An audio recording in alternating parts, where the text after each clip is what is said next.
Баршаңызға сәлем. Өте оңай әрі жылдам дайын болатын дәл осындай каркаде сусынын үй жағдайында менімен бірге жасап көріңіз.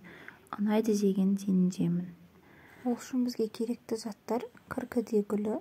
Мен 2 ас қасық алдым. Сіздер өздеріңіз қалауыңыз бойынша. Және де 5 ас қасық құмшекер алдым. Құмшекерді де дәміне қарай өзіңіз аз немесе көп қоссаңыз болады.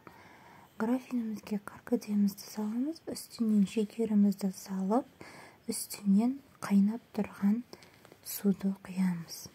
Қайнап тұрған суымызды құйғанда құмшекеріміз еріп, каркадеміздің түсі өзгеріп, жаймендеп шыға бастайды.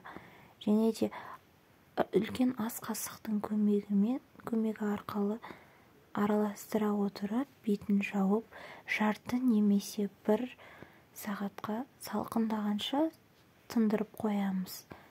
Сонымен біздің каркаде сусынымыз дайын. Жаз мезгілінде таптырмас сусын. Каркаде гүлін кез келген дүкеннен немесе супермаркеттен таба аласыз. 1 рет алып қойсаңыз, ұзақ уақытқа жетеді. 1 сағат тындырып қойған компотымыз осылай дайын болады.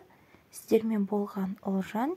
Егер де каналым қызық әрі пайдалы болатын болса, қазақша каналдың дамуына үлес қосып, каналыма тіркеліп, қоңырауша белгісін басуды ұмытпаңыз.